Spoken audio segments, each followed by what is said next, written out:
আসসালামু আলাইকুম গাইস, মাছ ধরে নিয়ে আসলাম গাইস। তো দেখেন, এই কিন্তু মাছ, বিশাল সাইজের মাছ গাইস। এই দেখেন, বড় সাইজের কিন্তু মাছ ধরে নিয়ে আসলাম। তো দেখেন কত বড় মাছ। তো এই দেখেন, পেয়েছি রুই মাছ। এই দেখেন, পেয়েছি কাতল মাছ। দেখেন কত বড় সাইজের কিন্তু মাছ। আরো কিন্তু মাছ পেয়েছি। এই দেখেন, আরো কিন্তু একটা মাছ পেয়েছি, আমি আপনাকে দেখাচ্ছি। একটা ছোট রুই মাছ, দেখছেন? তা আমি আপনাদেরকে দেখাবো, আপনারা চলেন সামনে। তো দেখেন কি কি মাছ পেয়েছি, আমি আপনাদেরকে দেখাবো। তো ভিডিওটি দেখতে থাকুন। তো গাইস, এই দেখেন, আমি প্রথমে কিন্তু ঢালবো এই মাছগুলো। দেখেন বিভিন্ন ধরনের মাছ কিন্তু দেখেন, এই কিন্তু দেখেন বিভিন্ন ধরনের মাছ। এই দেখেন, এই গলদা মাছ, তারপরে এই পেয়েছি ছোট গলদা, এই কই মাছ। দেখেন কই মাছগুলো খুব সুন্দর। তো গাইস, এই মাত্র জাল খেয়াও দিয়ে, তো গাইস পেয়ে গেলাম কিন্তু আমরা বিভিন্ন ধরনের মাছ। এই দেখেন, পেয়েছি গলদা চিংড়ি মাছ, বিভিন্ন সাইজের গলদা চিংড়ি মাছ পেয়েছি, কিন্তু বাগদা চিংড়ি মাছ। আরো পেয়েছি বিভিন্ন সাইজের কিন্তু গলদা চিংড়ি মাছ গাইস। এগুলো কিন্তু আমরা বিক্রি করতে নিয়ে যাব। তো দেখেন কত সুন্দর মাছ। তো এই মাছগুলো কিন্তু আমি বিক্রি করতে নিয়ে যাব, তাই আমি বালতিতে আলাদা করে রাখলাম। এই দেখেন, আলাদা করে রাখতেছি। এই দেখেন বিভিন্ন ধরনের মাছ কিন্তু আমরা পেয়েছি। এই দেখেন কত সুন্দর সুন্দর মাছ। এই মাছগুলো কিন্তু বিক্রি করতে নিয়ে যাব, চড়া দামে বিক্রি করবো এই মাছ। এবং এই মাছগুলো কিন্তু এই মাত্র ধরেছি, এখানে 5-7টা খেয়াও দিয়েছে মাত্র, তাইতে কিন্তু এই মাছ পেয়েছি। আসলে মাছ দেখলে কিন্তু আপনাদের লোভে জল এসে যাবে। এই কিন্তু পেয়েছি কিন্তু কই মাছ। দেখেন একদম, দেখেন ধরতে ভয় লাগে। এই দেখেন একদম কই মাছ পেয়েছি। বাবা, আমার গা ঘেসে উঠে যাচ্ছে। তো দেখেন মাছ কেমন লাগে অবশ্যই ভিডিও আপনারা কমেন্ট করে জানাবেন। ভিডিওটি দেখতে থাকুন গাইস। তো গাইস, এই কিন্তু মাছটাকে আমি কিন্তু এখন ছেড়ে দিব। দেখেন এই আমার পুকুর, এই পুকুরে কিন্তু আমি মাছটা এই ছেড়ে দিলাম। এই কিন্তু মাছটাকে ছেড়ে দিলাম। এরপর দেখেন আরো কিন্তু মাছ পেয়েছি। এই কিন্তু আপনার এটাকে কালীবাউস মাছ বলে আমাদের দেশে। তো দেখেন এই হচ্ছে কিন্তু আপনার কালীবাউস মাছ। এই দেখেন, এই মাছগুলো অনেক সুস্বাদু একটা মাছ। এই মাছগুলো কিন্তু আমাদের ঘেরে চাষ করি, এটাকে কিন্তু ফেলে দিলাম। আরো কিন্তু মাছ পেয়েছি, আমি আপনাদেরকে আরো যদি দেখাই। এটাও কিন্তু কালীবাউস মাছ।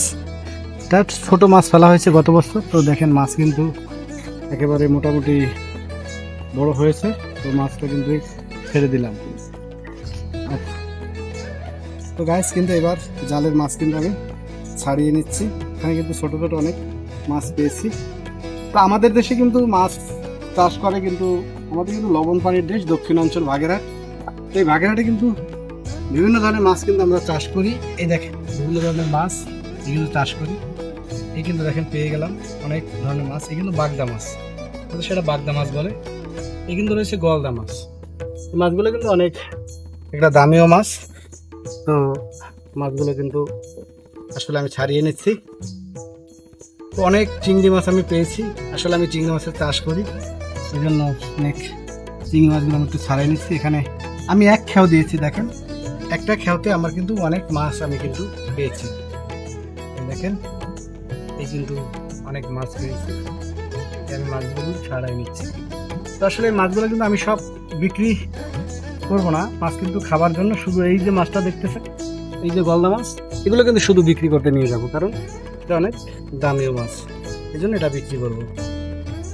এবার আমরা কিন্তু আপনাদেরকে প্রায় মাছ দেখিয়ে থাকি, কারণ আমাদের দক্ষিণ অঞ্চলে কিন্তু মাছ চাষ হয় প্রচুর। দেখেন আমি ছোট ছোট হরিণা ছাড়ছিলাম, এগুলো কিন্তু বড় হয়ে গেছে, অনেক বড় হয়ে গেছে। আর 1 ঘন্টা পর কিন্তু আমরা ধরতে পারবো এই মাছগুলো। তো মাছগুলো দেখেন একেবারে তাজা মাছ। এই দেখেন এই বিভিন্ন ধরনের মাছ। এখানে কিন্তু 3 রকমের মাছ আছে। এই যে মাছগুলো দেখতেছেন, এখানে কিন্তু 3 রকমের মাছ আছে। একটা বৈশাখী, একটা এমনি চাম্মা চিংড়ো, আর একটা হচ্ছে যে আপনি গোদা কাঠালি আমরা বলি। এখন আপনারা কি বলেন সেটা আপনারা জানেন। তো এখানে কিন্তু দেখেন ছোট ছোট কিন্তু পুঁটি মাছও কিন্তু আমাদের সব ঘেরে রয়েছে। এই কিন্তু পুঁটি মাছ, এই পুঁটি মাছ কিন্তু আমাদের ঘেরে পাওয়া যায়। তো এগুলো আসলে ছাড়তে হয় না। এই যে হরিণা চিংড়িগুলো দেখতেছেন, এগুলো কিন্তু আমি ছেড়েছি। আর এই যে আদার্স মাছগুলো দেখতেছেন, এগুলো কিন্তু আমি ছাড়িনি। তো গাইস, সুন্দর সুন্দর মাছ, মাছগুলো কিন্তু দেখতে খুবই দারুণ, এবং মাছগুলো কিন্তু খুব একটা মজাদার একটা মাছ। আমরা আমাদের দক্ষিণ অঞ্চলে কিন্তু বাগেরহাটের কিন্তু দক্ষিণ অঞ্চলে প্রচুর পরিমাণ এই চিংড়ি চাষ করা হয়, সবাই কিন্তু এই চিংড়ি চাষই, কারণ এমন কোনো মানুষ নাই যে তাদের কিন্তু চিংড়ি চাষ না করে। তারা চিংড়ি চাষ কিন্তু সবাই করে, সবাই কিন্তু চিংড়ি মাছের উপরে নির্ভর করে।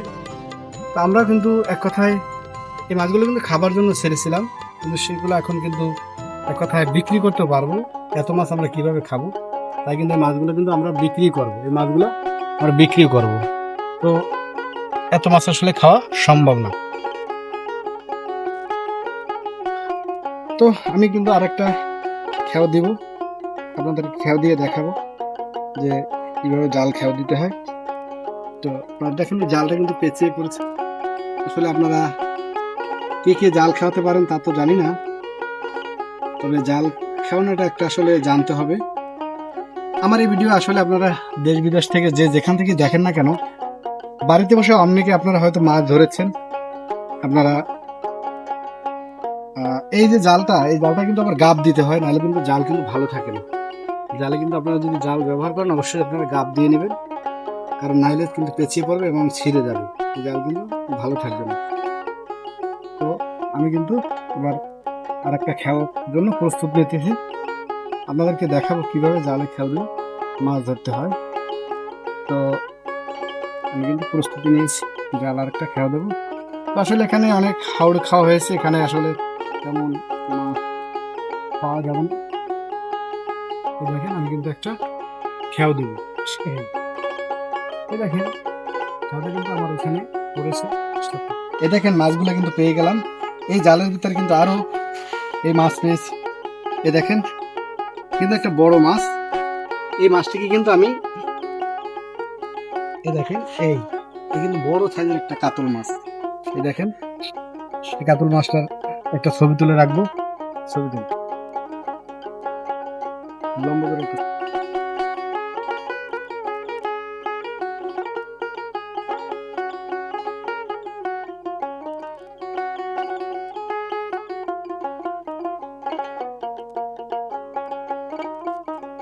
এটা কিন্তু আমরা এই জাল খেয়াল দিয়ে উঠালাম,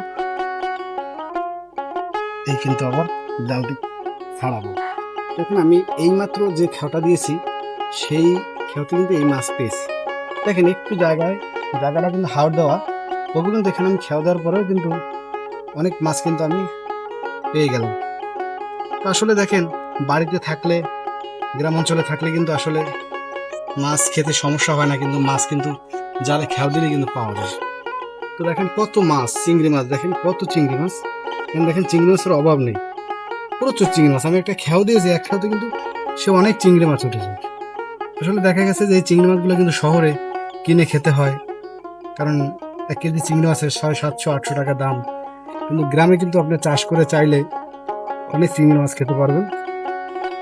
কারণ প্রবাসীর উদ্দেশ্যে যেটা বলতেছি যে আপনারা দেশে থাকলে হয়তো অনেক মাছ, জ্যান্ত মাছ দেখতেন, আসলে বিদেশে বসে হয়তো জ্যান্ত মাছ, দেশি মাছ পান না, তাই আমি আপনাদেরকে একটু ভিডিও করে দেখাচ্ছি। দেখেন আমি কিন্তু মাছগুলো ঠকাই নিচ্ছি, এই মাছগুলো কিন্তু আমি কিছু মাছ বিক্রি করতে নেব, এত মাছ আমি কিভাবে আর কি খাবো, এই জন্য কিছু মাছ কিন্তু আমি বিক্রি করতে নেব। দেখেন অনেক চিংড়ি মাছ। আপনারা আমাদের ভিডিও যারা দেখেন রেগুলার, তারা অবশ্যই আমাদের চ্যানেলটি সাবস্ক্রাইব করে না থাকেন অবশ্যই চ্যানেলটি সাবস্ক্রাইব করবেন এবং পাশে থাকা বেল আইকনটিকে অল করে দেবেন, যাতে আমাদের ভিডিও ছাড়লে আপনারা নোটিফিকেশন পেয়ে যান। আমি আপনাদের আরো খেয়াল দেবো, একটু মাছের দাঁত। তো গাইস এবার কিন্তু আমি আরেকটা জাল খেয়া দেবো, আমি এই সাইড থেকে আমার এই সাইডে একটা চারো পাতা আছে। তো এবার আবার প্রস্তুতি নিলাম, এই কিন্তু জাল দিয়ে খেয়া দেবো। দেখেন এবার জাল খেয়া দেবো, এই যে একটা দেখতেছি এটা কিন্তু আমাদের চারো পাতা, এই চারোতে কিন্তু মাছ বেঁধে আছে, এগুলো আমি এখনো তুলিনি। এবার আমি একটা খেয়া দেবো জালের, ভিডিওটি দেখতে থাকি। আসলে দেখেন জালের খেয়াটা কিন্তু সুন্দর পড়ে না, কারণ জালটা পেঁচিয়ে গিয়েছে, এই জন্য কিন্তু জালের খেয়াটা ভালো করে দিতে পারেনি। তো জালের খেয়া থাক, এবার আমি চারো তুলে দেখবো যে আমার চারোতে মাছ বেঁধেছে কিনা। জালটা খেয়ে ভালো হয় না যদি আমি উঠাচ্ছি না, আপনারা কি ভাববেন জানি। এবার আমি আবার দেখি চারোর ভিতরে কি মাছ বেঁধেছে। এই যে চারোটা দেখতেছেন এটা কিন্তু গতকাল পেতে রেখেছি, কিন্তু আমরা সকালে অনেক সময় চারও তুলি না, চারোটা কিন্তু বেঁধে রাখতে হয়। গ্রামে কিন্তু এই চারো পাতা এটা বেঁধে রাখতে হয়, কারণ বন্যা মতন হয়, কারণ বৈশাখী ঝড় হয়, যে চারও উড়িয়ে নিয়ে যেতে পারে। এই জন্য কিন্তু এটাকে ভালো সুন্দরভাবে বেঁধে রাখতে হয়। এই দেখেন, এই দেখেন, এই চারোর মধ্যে কিন্তু বেঁধেছে কি দেখেন, এই আমি আপনাদেরকে দেখাই। এই দেখেন, এই চারের মধ্যে কিন্তু এইগুলো একটা গলদা চিংড়ি বেঁধেছে, দেখছেন? গলদা চিংড়ি সাধারণত বাজে না, তাও কিন্তু আজকে কিন্তু গলদা চিংড়ি পেয়ে গেলাম। এটাকে ছাড়বো না, কারণ এটা আমি আসলে দেখি বিক্রি করা যায় কিনা। চারোটা নরম হয়ে গেছে, চারো নতুন নতুন চারো পাততে হয়।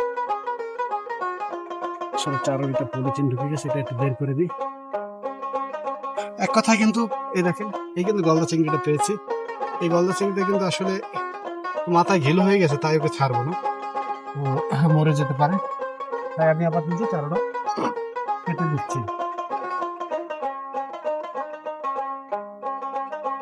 এইভাবে কিন্তু আপনারা চারো পাততেন, কারণ চারো পাতার সময় অবশ্যই যদি খেয়াল রাখে এটা কিন্তু ভালো সুন্দর করে একটু বেঁধে দেবেন, না হলে কিন্তু আপনার চারো কিন্তু বাতাস সরিয়ে নিয়ে যেতে পারে। কারণ ঝড় বৃষ্টির দেশ দক্ষিণাঞ্চল, এই অঞ্চলে কিন্তু প্রচুর পরিমাণ ঝড় বৃষ্টি হয়। সেক্ষেত্রে আপনার চারো পাতার সময় অবশ্যই দুই সাইডটাকে বেঁধে দিবেন। বেঁধে দিলে কি হবে, আপনার চারোটা আপনি উড়াই নিয়ে যাবেন। তো গাইস, অবশেষে কিন্তু আমরা এখন উঠবো। তো আজ এ পর্যন্তই, দেখা হবে অন্য আর একটা ভিডিওতে। আজ এ পর্যন্তই, আল্লাহ হাফেজ।